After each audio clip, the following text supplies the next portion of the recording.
I'm taking advantage of a break in our windstorm here to give Gilligan's Island a nice tuck of food.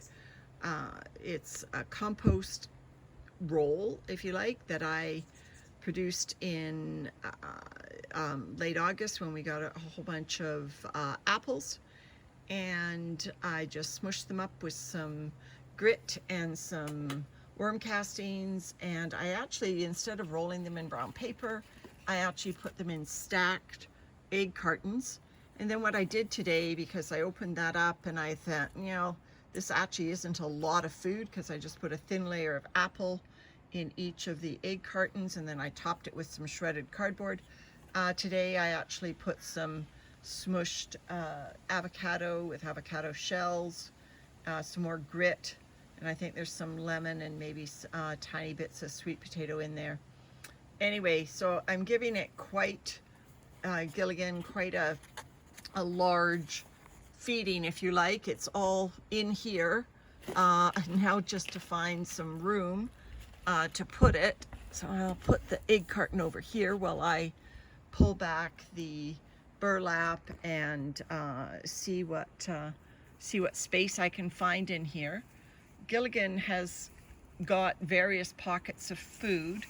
Where I haven't fed yet is over here. If you've watched any of the previous videos, you can see that the level is dropping in Gilligan, which means the worms are composting. I'm trying to keep these needles out of this because I don't want them ended up in my garden, and I know the worms won't be able to compost them just in a few months. So I haven't fed over here yet, other than just what was in here from before. So I've just got to find room. And so from before, what I mean is we put old bedding in here, and we put leaves and these hanging basket liners, which I suppose are a source of food.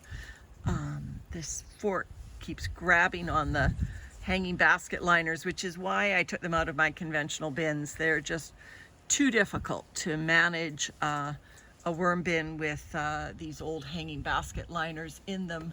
They just don't cooperate. So I'm gonna just smush this egg carton down as best I can.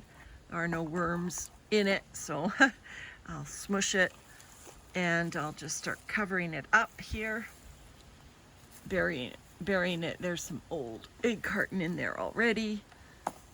The lid is not on tight.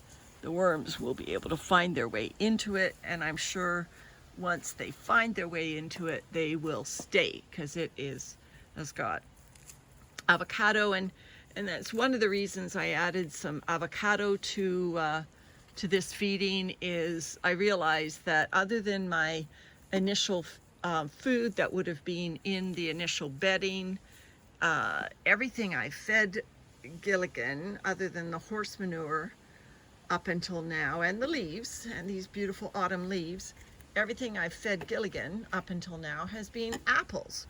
And I thought, well, we don't like it when our diet doesn't have diversity, and I'm sure the more diversity in a worm's diet, the more diverse the microbes are that they get to eat. So I thought that would go over well. Found a slug on this soaking wet cardboard the other day that's on the top. That must have crawled up from the leaves. But you can see the level of Gilligan has really dropped, even with this burlap and cardboard on top. Just the little bit that I felt the temperature of the bedding when I was just digging through the egg carton there. Even though I have a jacket on, I could feel it was mildly warm. What I have been doing, here's an old compost roll that I had with applesauce in it. So you can see the brown paper is unraveling. There's a worm in it. So the worms definitely found their way into that compost roll with the apples in it. It's a brown paper grocery bag, and I found it took them a long time to get into this type of compost roll. So I don't really, I mean, it's a long, slow food, which has its place, definitely has its place. So I'll let that worm find his way. And there's a little baby. So we're obviously getting young ones in here. I have pulled out cocoons from this bin and put them in my cocoon only bin. So I know the cocoons are definitely, since I put Gilligan together, again, I'm pulling out these needles that come from our pine tree, so I don't want them in my garden. Anyway, I was just going to show you, I have apples buried in here that are quite warm. They're just little apples, and I come in every so often and I just puncture the skin so the worms can get in that much easier. But yeah, it's mildly warm. Certainly on a day outside that is probably only about 12-13 degrees Celsius, that apple feels warm to my fingers. So mildly warm, like kind of room temperature warm. I don't have my thermometer with me.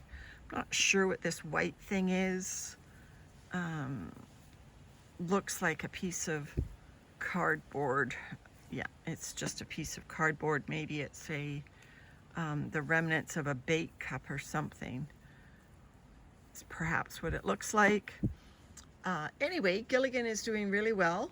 Like I said, the bedding is going down, which is awesome. I wasn't really expecting a lot of compost action until the weather warmed up again in the spring, but it looks like the worms are managing to compost. I'm trying to get this leaf off here.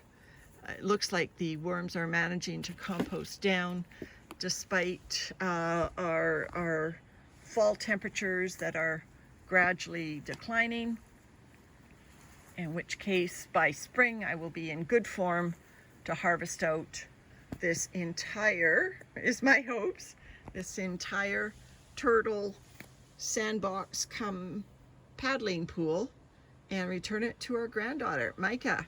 Gilligan's Island's doing great. Talk to you later.